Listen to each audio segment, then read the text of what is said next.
Assalamualaikum warahmatullahi wabarakatuh. Perkenalkan, nama saya Advina Saras Kusniawati dari Prodi Pengembangan Masyarakat Islam, Fakultas Dakwah dan Komunikasi. Di sini saya akan mempresentasikan tugas dari mata kuliah studi Quran yang berjudul Kandungan Pokok Al-Quran. Saya akan menjelaskan poin beberapa pendapat kandungan pokok Al-Quran. Yang pertama adalah pendapat dari ulama, dan yang kedua adalah pendapat dari ilmuwan.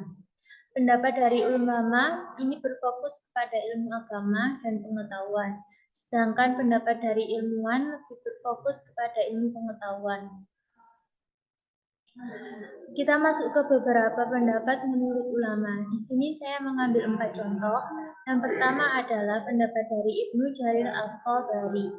Yang kedua adalah pendapat dari Al-Qadhi Abu Bakar Ibnu Al-Arabi. Yang ketiga adalah pendapat dari Hamajub Sudi. Yang keempat adalah pendapat dari M. Hasbi. Pendapat dari Ibnu Jarir At-Tabari ini menurut beliau kandungan pokok Al-Quran ada 3. Yang pertama tauhid. Yang kedua akbar, berita-berita. Yang ketiga diyanat, ajaran-ajaran agama. Pendapat dari Al-Qadhi Abu Bakar Ibnu Al-Arabi juga ada 3. Yang pertama adalah tauhid, pengesaan. Yang kedua tadzkir, peringatan. Dan yang terakhir ahkam, ketentuan hukum-hukum Allah. Pendapat dari Hamajub Sudi ini, Al-Quran ada 5 prinsip. Yang pertama adalah tauhid. Tauhid ini doktrin tentang kepercayaan kepada Tuhan. Yang kedua adalah janji dan ancaman Tuhan, janji bahwa bagi setiap orang yang menjalankan apa yang Allah perintahkan dan menjauhi apa yang Allah larangi akan memperoleh kebahagiaan dunia dan akhirat. Sebaliknya, ancaman bagi orang yang ingkar dan melawan perintah Allah. Yang ketiga, ibadah. Kita sebagai manusia di dunia ini memiliki tujuan adalah untuk beribadah sebagai rasa syukur kita atas segala karunia dan nikmat yang Allah berikan kepada kita. Yang keempat adalah jalan dan cara mencapai kebahagiaan. Dalam Al-Quran Allah memberikan petunjuk bagaimana jalan yang Allah ridhoi untuk memperoleh kebahagiaan. Yang kelima, kisah-kisah umat manusia sebelum Nabi Muhammad SAW.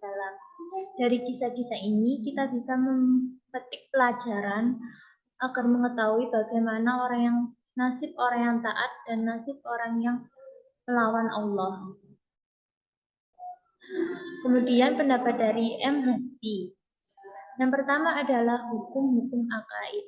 Hukum-hukum akaid ini wajib diimani ya, soalnya ini tentang kepercayaan kita kepada Allah, malaikat, kitab, rasul, hari kiamat, dan qada-qadar Allah. Yang kedua adalah anjuran-anjuran mengajak manusia untuk membuktikan wujud kebesaran Allah SWT. Yang ketiga, wa'ad dan wa'id. Ini janji baik dan buruk. Yang keempat, kisah orang purbakala dan umat terdahulu. Yang kelima, hukum-hukum akhlak. Ini mengenai hukum etika.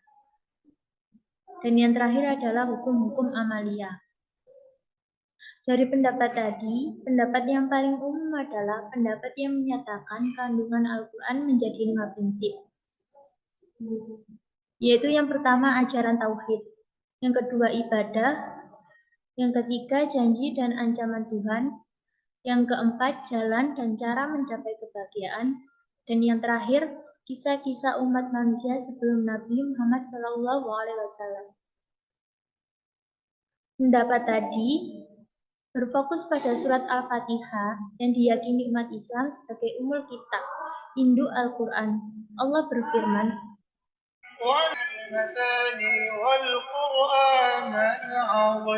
yang artinya, sungguh kami benar-benar menganugerahkan kepadamu 7 ayat yang dibaca berulang-ulang dan Al-Quran yang agung. Quran Surat Al-Hijr, surat ke-15 ayat 87. Kita masuk ke poin beberapa pendapat menurut ilmuwan.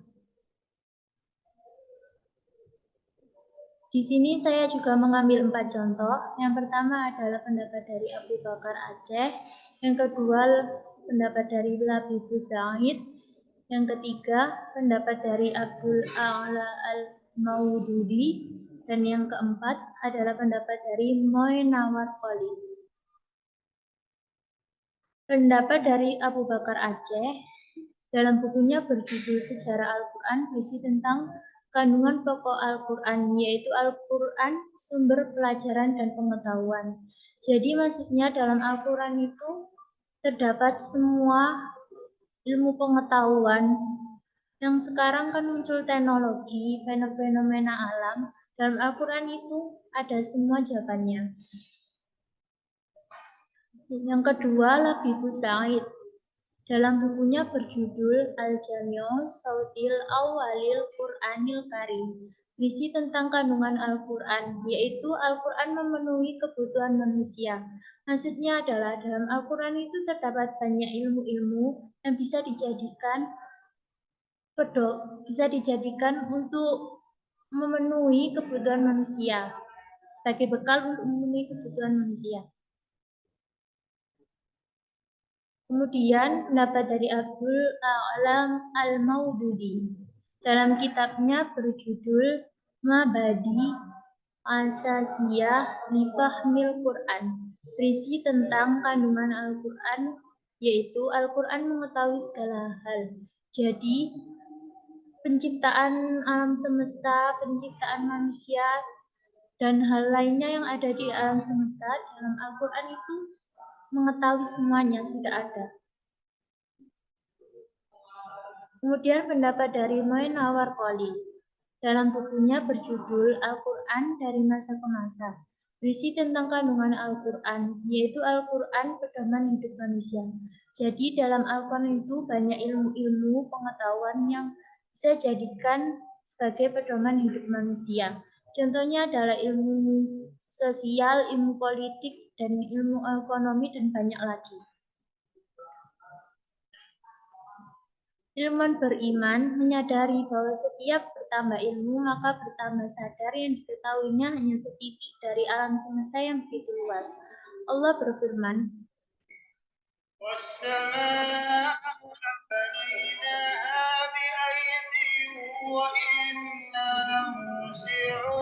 yang artinya, langit kami bangun dengan tangan kekuatan kami, dan sesungguhnya kami benar-benar meluaskannya. Dalam Quran Surat Az-Zariyat, surat ke-51, ayat 47. Nah, ini kita masuk kesimpulan yang pertama. Dalam pendapat ulama, kesimpulannya terdapat persamaan dan perbedaan. Persamaannya, semua pendapat menuju kepercayaan kepada Allah SWT, menjalankan perintah dan menjauhi larangannya. Perbedaannya terdapat dalam pengungkapannya, sebagian rinci dan sebagian bersifat global. Kesimpulan kedua, dari pendapat ilmuwan kita bisa mengambil kesimpulan bahwa kandungan pokok Al-Quran mencakup semua bidang ilmu. Al-Quran adalah suatu kitab yang menjadi sumber ilmu pengetahuan. Sekian dari presentasi saya. Maaf bila ada salah kata. Wassalamualaikum warahmatullahi wabarakatuh.